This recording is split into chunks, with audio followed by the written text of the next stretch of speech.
Managing your finances has never been easier, and paying your Scotiabank credit card bill right from your phone is just a few taps away. First, locate and open the Scotiabank mobile app on your device. Once the app is open, securely log into your account using your Touch ID, Face ID, or your Scotiabank Access card number and password. From your account dashboard, you'll see a summary of all your Scotiabank accounts. Tap on your credit card account that you wish to pay.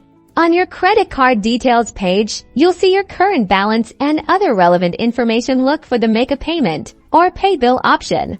Tap on the Make a Payment button to proceed.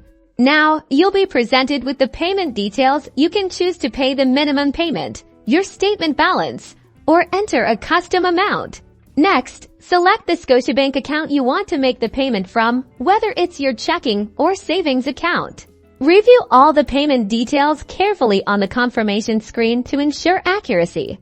Once everything looks correct, tap Confirm or Submit Payment to finalize your payment.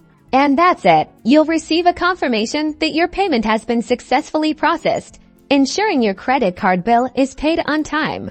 Paying your credit card bill in the Scotiabank app truly streamlines your financial management.